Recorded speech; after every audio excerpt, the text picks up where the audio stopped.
People against David Kingsley, indictment 25035. Back on October 20th, the defendant was convicted after jury trial of both counts 1 and 2 submitted to the jury. That is murder second degree as well as manslaughter first degree. We were adjourned to today's date for sentencing. The people move sentence. We so move, Your Honor. Would you like to be heard? Briefly, Your Honor, before I speak, there are 2 members of Mr. Brooks' family who have been given leave to make a victim impact statement. At this time, I would first welcome Robert Brooks, Jr. to the podium to make his statement.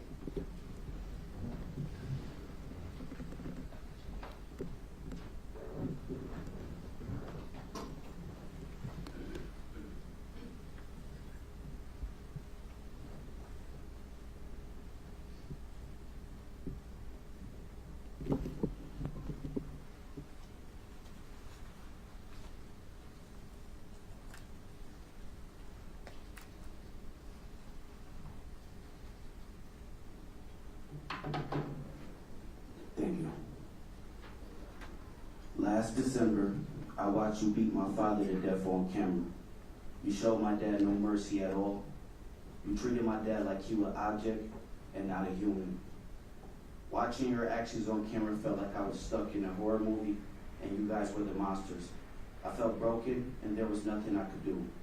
I will never get my dad back, but I do pray that your loved ones never have to endure the kind of pain I experienced. All of this could have been avoided if you and your fellow officers just did your job. My dad will still be alive. One thing I learned over the past year in this case, it matters to a lot of people, not just my family, but incarcerated people and their families all across the state. So many people are living with pain and fear about what this case has exposed. What happened in this courtroom matters.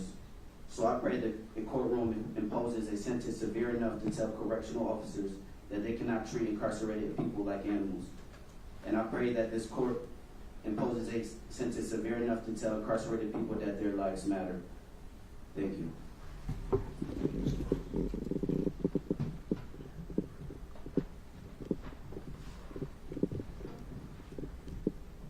At this time, Your Honor, the people would ask Jared Ricks, the brother of Robert Brooks, to make his statement.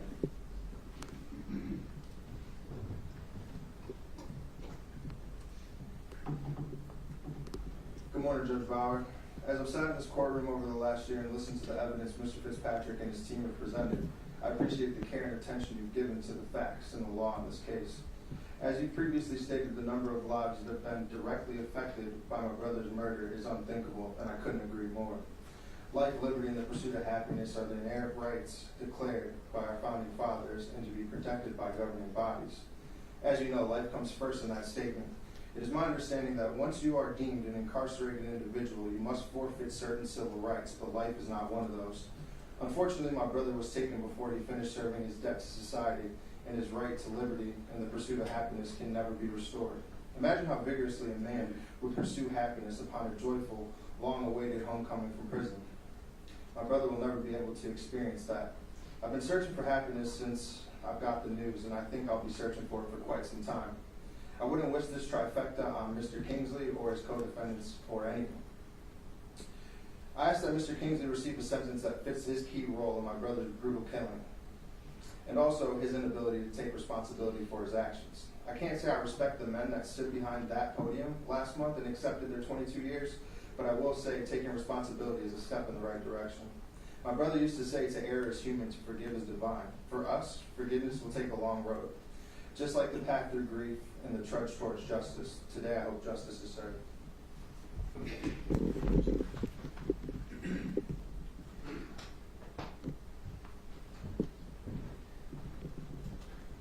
Mr. Hudson, anything further from the people?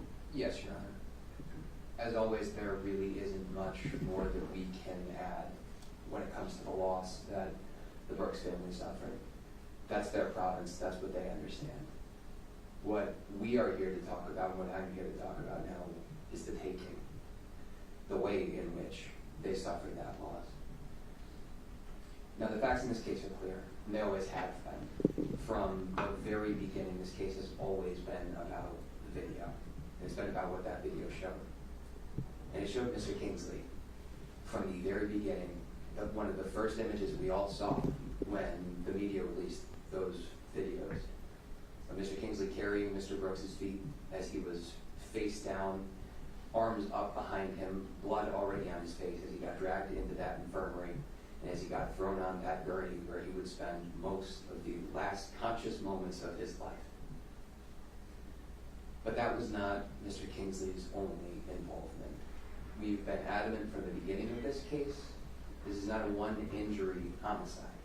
This is not one thing that killed Robert Brooks. It's a constellation. But among that constellation, what happened to Mr. Brooks's neck burns brightest. And we heard at that trial extensively from Dr. Merkelova damage to the cartilage of Mr. Brooks's thyroid area, a broken hyoid bone, hemorrhaging all through his neck from even pressure. From even pressure that we watched Mr. Kingsley put on Mr. Brooks' neck.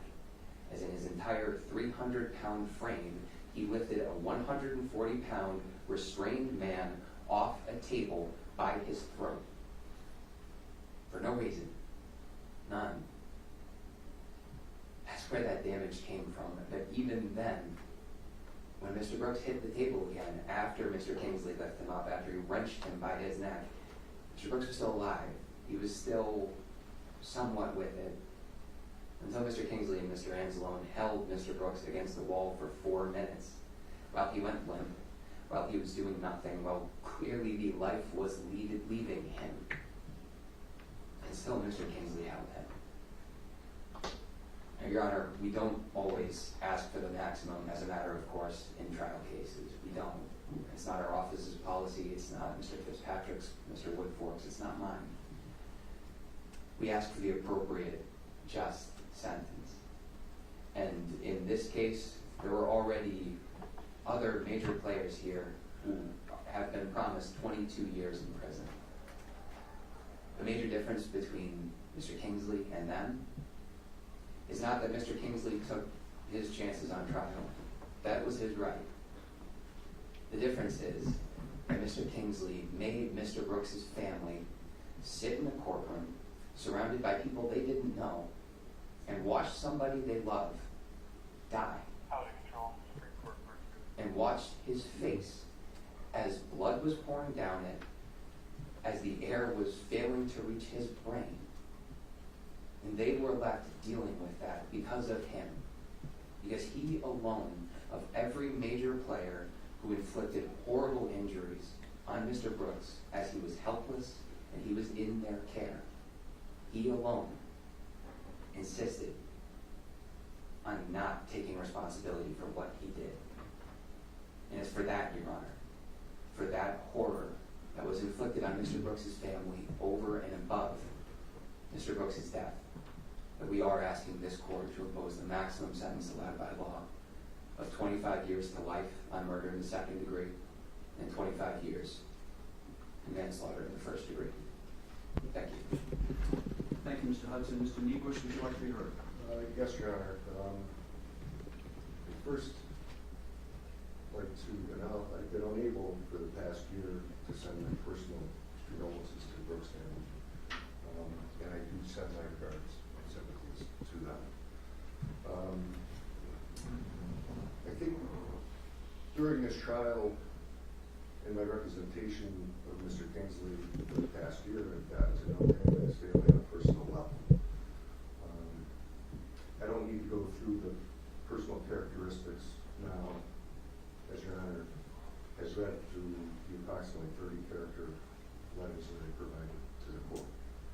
They show a man of compassion, of caring, a correctional officer that spent years behind the bars at the correctional facility protecting and saving lives, and lives of incarcerated individuals there. The incident that took place that day And throughout, well, before this trial started and during the trial and after, I've constantly heard that this was some sort of welcoming committee. That many of the correctional officers there were waiting in anticipation for Mr. Brooks to arrive and cause injury and pain to correct maybe his behavior. When this incident occurred, Mr. Kingsley was in a completely different building. He didn't know Mr. Brooks was coming in. He didn't know Mr. Brooks. He didn't know of any possible behavior issues, Mr. Brooks. This incident was ignited and sparked by a few correctional officers upon Mr. Brooks' arrival. Mr. Kingsley responded.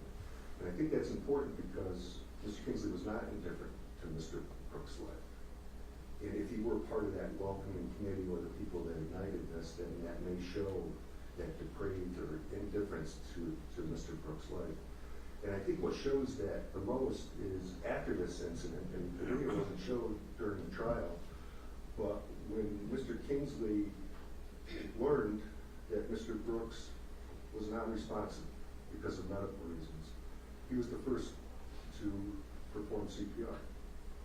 And the CPR that was performed was an effort to save his life, not take it, not to inflict injury. And that is the person that I got to know this past year.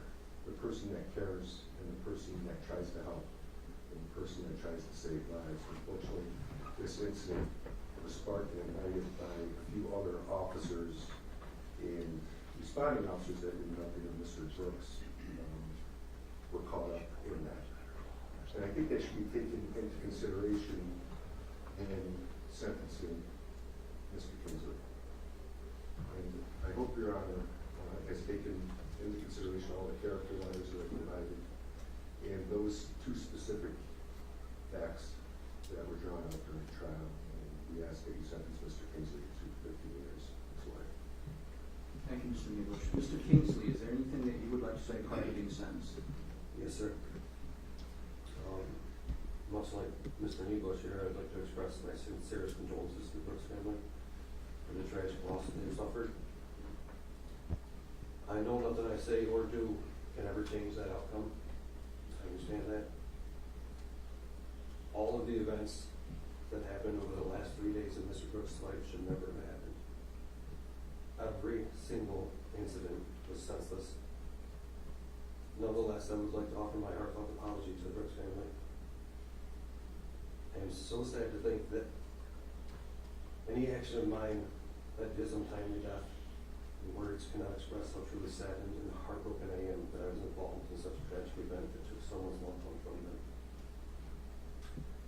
I, like many others, including the Brooks family, will have to live with that for the rest of my life. Mr. Kingsley, be advised that you have a right to appeal this judgment of conviction. To do so, you must file a written notice of appeal. The clerk of this court, within 30 days of today's date, you may file this yourself, or you may direct that your attorney do so on your behalf. It is now the sentencing judgment of this court that the defendant be sentenced as follows. As to the conviction for murder in the second degree, the defendant is sentenced to an indeterminate sentence of imprisonment, having as its minimum 25 years in state prison, as its maximum life in state prison. As to the conviction for manslaughter, first degree, the defendant is sentenced to a determinate sentence of 25 years in state prison, along with 5 years of post-release supervision. Those sentences just imposed are ordered to run concurrent with one another. In addition, there is imposed a mandatory state surcharge, crime victim, and DNA fees totaling $375. The defendant is committed for the term of his sentence.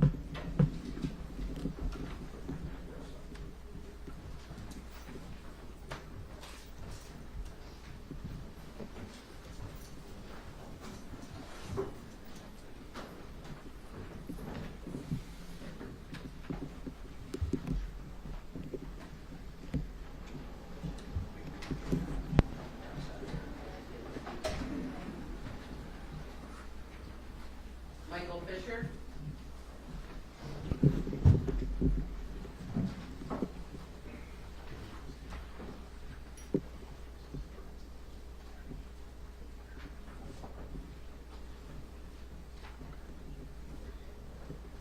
Good morning, Your Honor. Scott Eisman for Mr. Fisher, who's standing behind me here in court. Good morning. This is the matter of the people against Michael Fisher under indictment 25035. Again, the press is seeking to cover today's proceedings. Does either side have any objections? Mr. Fitzpatrick? No, Your Honor. Mr. Eisman? We object to video recording. All right, the court will permit the same. This matter is on for a final pretrial conference with the defense jury trial scheduled to begin this upcoming January 12th. Now, we had addressed a number of issues at a previous appearance. I expect I'll get an updated witness list from the prosecution, but at the last appearance, Mr. Eisman, you'd indicated that you did not anticipate the defense having any witnesses. Do I have that correct? As of now, that's the case, Your Honor. You had also indicated you do want me to give the no unfavorable inference charge about the possibility of your client not testifying. Yes, Your Honor. All right, I'll also note for the record, I did receive a signed Marcy waiver at the last appearance, and I'll continue to utilize that unless and until I'm told different by the defense. I'll remind the attorneys that the court does prefer exhibits marked in advance to the extent possible, and during jury selection, each side will be limited to 20 minutes per respective panel. If I'm remembering correctly, the prosecution had neither Sandoval nor Molyneux proffers. Is that correct, Mr. Fitzpatrick? It is, Your Honor. In that case, I have outstanding a number of motions that have now been made by both sides. Did either side wish to be heard concerning the various motions now pending, or do you wish to rely on your papers? Mr. Eisman?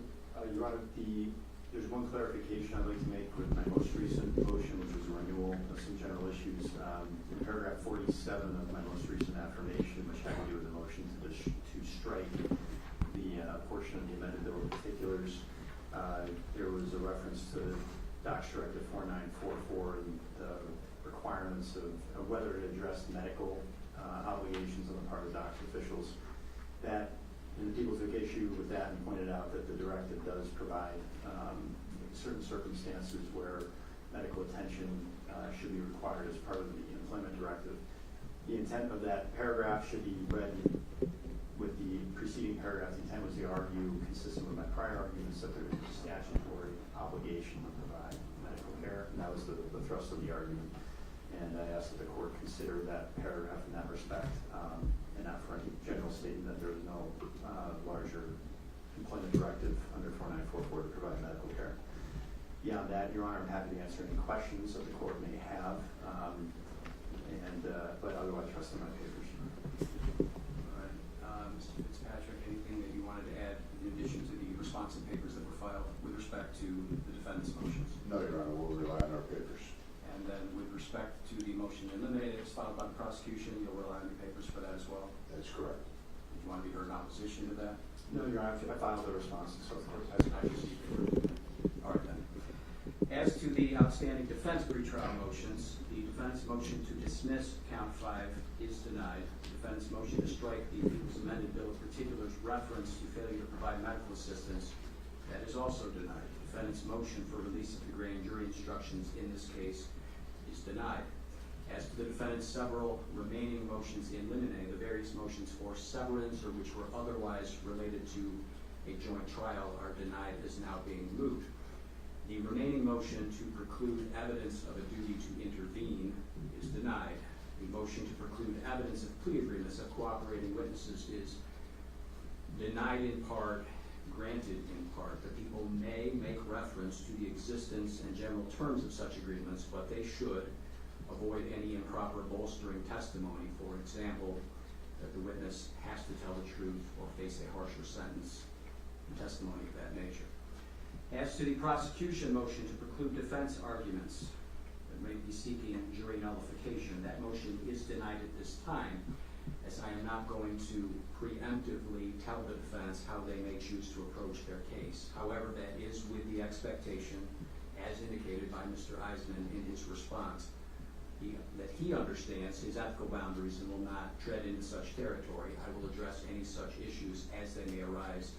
An appropriate objection is made at the trial. The matter remains calendared for jury selection to begin January 12th at 9:30 a.m. Is there anything further from either side? Mr. Fitzpatrick. We may meet again Monday. Did you?